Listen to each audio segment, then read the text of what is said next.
Hi everybody, welcome back. This is the episode that's going to be called Let's Talk Turkey and Mortgages. Today we're going to be doing the brine for our turkey. It's a 3-day brine. It starts with 2 quarts of boiling water. Then we're going to do 2 cups of salt. Everybody thinks that this is going to make your turkey salty. It is not. What this is going to do is going to seal your turkey so all your juices, when you cook it, stay inside your turkey. A lot of people complain that they have a dry turkey. I'm going to teach you how not to have a dry turkey. You are going to be the hit of Thanksgiving with this recipe. So 2 cups of salt, boiling water, 1 cup of brown sugar,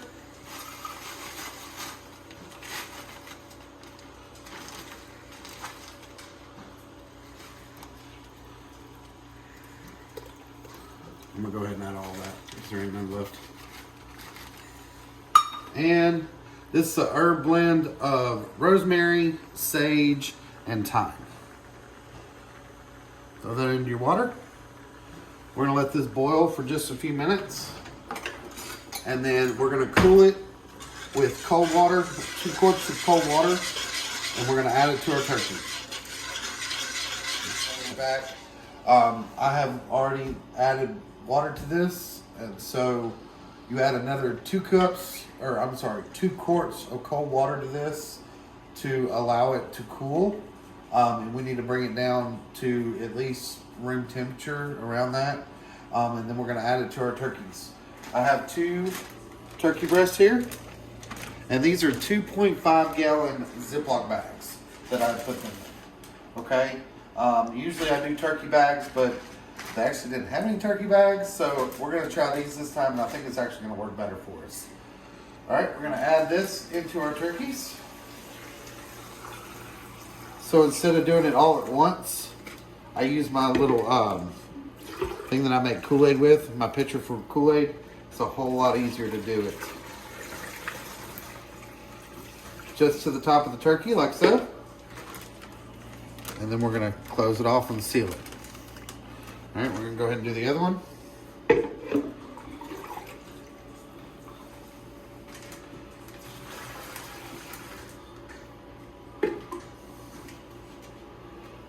For the rest, now it's manageable.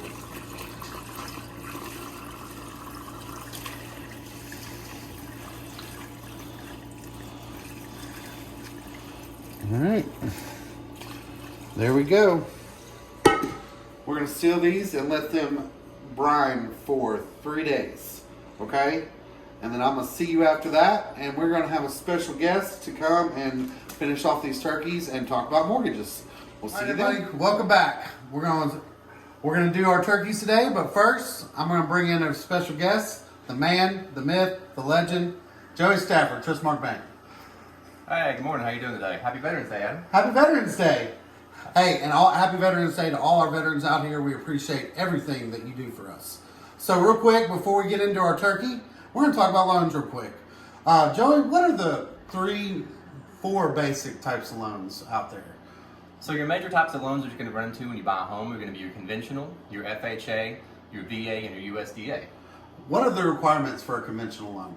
So for a conventional loan, you're going to want to have a 620 or higher credit score. If you do have multiple people on the loan, though, it does kind of average the credit scores between the 2 people. So there is a possibility to have different credit scores and still get approved.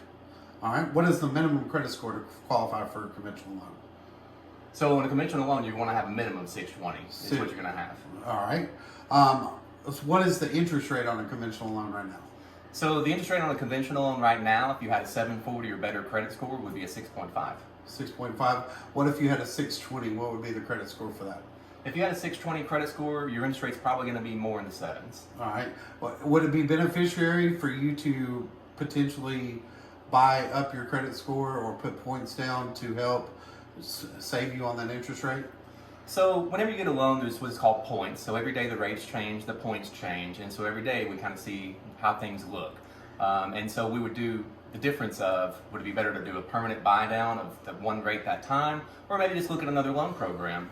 We also have a adjustable rate loan program that doesn't have an impact based off your credit score. And so you can have a lower interest rate with that without actually paying the points. All right, you said the big scary word, adjustable rate mortgages. That was kind of the downfall of 2008, adjustable rate mortgages with balloon payments. Kind of just touch base a little bit on what adjustable rate mortgage is, what's the difference between a fixed and a non-fixed and a balloon. Okay. So we offer two different products. We have our 30-year fixed conventional loan, which is going to have the same interest rate. It's going to have the same payment the entire 30 years. We also have an adjustable rate mortgage that has the rate fixed for the first 10 years, and then after 10 years, it starts to adjust every 6 months. Other than that, you're not going to know any difference at all between the fixed rate loan. There's no scary balloons, there's no I got you moment anywhere in there. So as long as you sell the house, refinance before 10 years, you wouldn't even know the difference in a regular conventional loan and the adjustable rate. And I used a lot of fixed rates. The rates just went down. You called me before you came over and before we did this video and let me know that interest rates have gone back down on conventional, and that basically it's just as good to do a conventional right now than it is a fixed arm. But I was doing fixed arms with you on some of my clients, which was just fantastic. It was saving them 2 points in a lot of cases, which can be $300 or $400 on your credit on your monthly payment. So let's talk about FHA. What is the minimum requirement for FHA, and what is the interest rate on FHA right now? So on an FHA loan right now, you can do a 3.5% down payment. There's not really a quote-unquote minimum credit score on FHA. If you have a 580 or above, you can do the standard 3.5% down payment. Once you get below that 580 credit score, though, you're going to be looking for a 10% down payment. Now, if you have a 680 credit score above today, the rate on FHA would also be 6.5%. That's awesome. So you also taught me a little bit of something. We were doing a run through a little bit a while ago. I always thought that PMI was on the lifetime of the loan on FHA. So real quick, will you touch base on PMI and also explain to them that if you bring 10% down on FHA, that your PMI actually falls off on FHA? So the beauty of the FHA loan is because it's a little bit more forgiving than a conventional loan. You allow a little bit more debt, calculates your student loans differently, so it kind of benefits people in different ways than a conventional loan sometimes. And so if you do put that 10% down on that FHA loan, your PMI will fall off. So what PMI is, it's private mortgage insurance. And generally on an FHA loan, it's going to be there for the life of the loan. Mm-hmm. But once you do put that 10% down, it's going to fall off in the 11th year. That's awesome. And the other thing about an FHA loan that most people and a lot of people can use in this market is FHA loan is assumable. As long as you can pay the difference between what is owed on the loan and what the house is being sold for. Is that correct? That's correct. Okay. Let's talk about USDA real quick. What are the minimum requirements for USDA and what is the interest rate right now? So on USDA, the rates are going to be similar to your FHA loans. They're in the low sixes right now. You do need a 640 or better credit score to go USDA, but you're also going to have to be in a rural area. You're not going to be in the city limits anywhere. Yep. And that's 0% down on that loan, correct? Yeah, it's a 0% down loan. All right, let's talk about VA real quick. Same question. What are the requirements and what is the interest rate? So VA loans are awesome benefit for our veterans. There's not really a minimum credit score there. They're going to look at the totality of the circumstances of the veteran, see what they can get them qualified for. There is no money down. The rate today is also low at 6.5. You pay a little points. I had somebody lock the VA loan yesterday in at 6.125. That's awesome. 6.125 is not bad at all. All right, and lastly, let's talk about Home Advantage. I have used this program a lot for a lot of my clients, and let's talk about non-qualifying areas as far as income and the normal Home Advantage and what their qualifying requirements are for that. So interest rate, sorry. All right. So our Home Advantage loan is actually a great benefit to help people obtain the goal of home ownership. You do not have to be a first-time home buyer. You just can't own another property on the same day you buy your new home. So as long as you close on the same day or before, you're good to use this loan product. It does have an income limit of it, $60,960 for the borrower on the loan. It's not household income. All the other down payment assistance programs count total household income, but this one's only the person that's actually on the application. But that income limit can be waived in 15 different areas of DeSoto County, which really open up to a lot of doors. Because we can do a loan in the $500,000 and $600,000 range with this type of loan and give $10,000 in free assistance. And it's 0% down, and it's basically considered a conventional loan. And again, like you said, up to $10,000 in free money. That's correct. And that's free money. That's not a secondary loan, correct? No, never have to pay it back. You can turn around and sell the house the next day. $10,000 was yours, non-repayable. All right, awesome. So real quick, why don't you give them your information, where they can find you, and Then we're going to go in and start making some turkey. Hi, I'm Joey Stafford, Trustmark Mortgage in Hernando, Mississippi. It's 901-634-8484, and you can text me or call me with any questions you have. Joey's awesome, y'all. All right, we're going to get into making some turkey. You ready to make some turkey? Let's do it. Let's make some turkey. All right, so I have brined my turkeys for 3 days. We're going to move this one to the side. You want to take and drain all this. All the juices out. We're also going to wash this off. This is a salt brine, so you want to get as much salt off of it as possible. All right. So wash it off real quick. Get all your herbs out. Wash the inside out. This is going to be Joey's bird that he's going to be doing for us. And I got the other one. All right. Take that. We'll put it over here in Joey's pan. Joey, will you pat that dry real quick with these paper towels? Yes, sir. And I'm going to do that.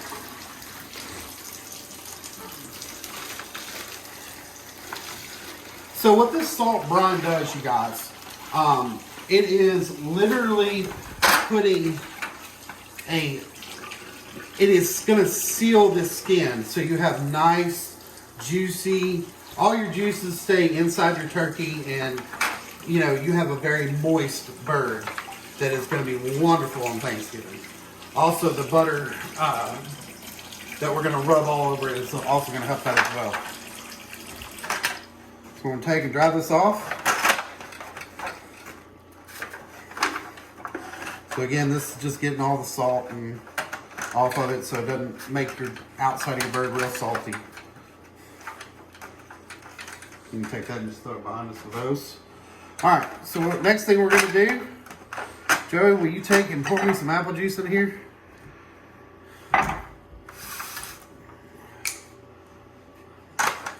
This is my secret ingredient right here, apple juice. We're going to take and inject our bird with apple juice. Why I do this? 2 reasons. First reason is it's going to add a little bit of sweetness to your bird.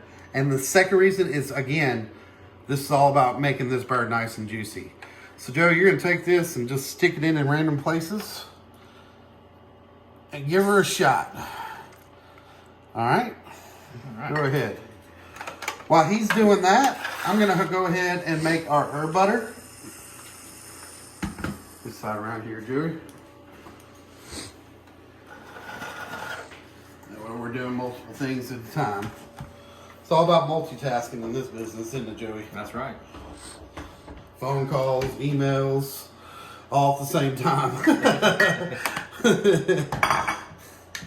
All right. So real quick, this is parsley, sage, rosemary, and thyme. We're going to take this and throw it into our blender. We have 2 cups of butter, softened. I took this out about an hour and a half ago. We're going to throw this, it's a pound of butter, basically. So 1 pound of butter. Now, is that only because we're doing 2 turkeys, or? Nope. So typically I do a whole turkey. This time I'm doing 2 turkey breasts. So it's, you know, I would inject on my wings, on my thighs. You know, it would be a bigger bird.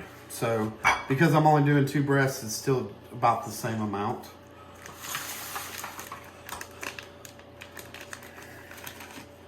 All right. So we're making some herb butter. Joey's injecting some bird with some apple juice. And then a 1/2 cup of olive oil.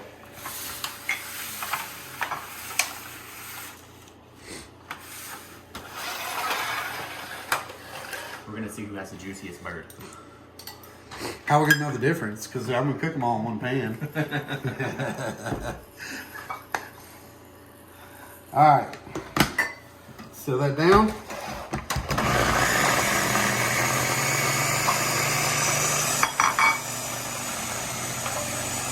See what the olive oil does is it allows that butter to churn so it's not all thick. You may have to take and stop and push some of your butter down. See how it gets stuck at the top. Grab a spoon real quick.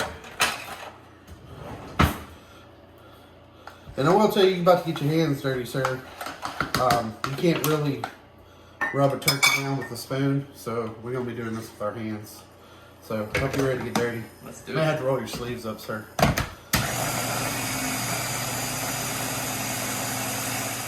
So what we're gonna do next is you're gonna take and pull the skin with your hand away from your bird.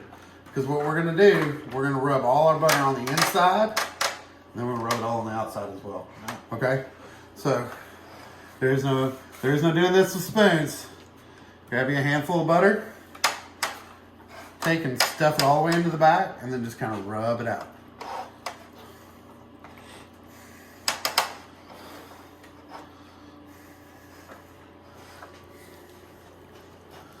Rub it all over. And you want it on the outside of the skin and underneath. This is what they call them, butter balls. I make a butter ball. That's for daggum sure. So what this butter is going to do, again, add flavor, and it's going to help seal off this turkey so all your juices stay on the inside of the turkey and don't end up in your pan. And just rub her down.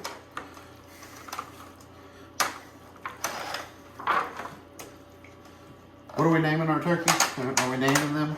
Like my wife said, we're going to name our turkeys. Do you, so what is your Thanksgiving what do y'all do? What are y'all's traditions for Thanksgiving? We usually just do a turkey and a ham, and just do your traditional sweet potato casseroles and things of that nature. What are your favorite foods for Thanksgiving?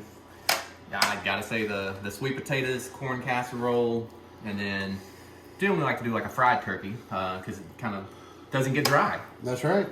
Again, because when you fry a turkey, it's high heat, right? So you're sealing everything off immediately. This is going to do the same. This is kind of the same concept. By adding this butter to it, it's basically adding that oil and that fat, again, because we have olive oil in here too. So we're going to crank our oven up to 450, and this is going to seal all this juice in and make a nice crust. I mean, this makes a really, really good bird. And gravy, oh, I'm excited. It's some of the best gravy you'll ever have. Because we're going to use all these drippings from the butter and the juice and everything to make our turkey gravy with. And it's just phenomenal. You can also take on the inside and rub the inside of that as well.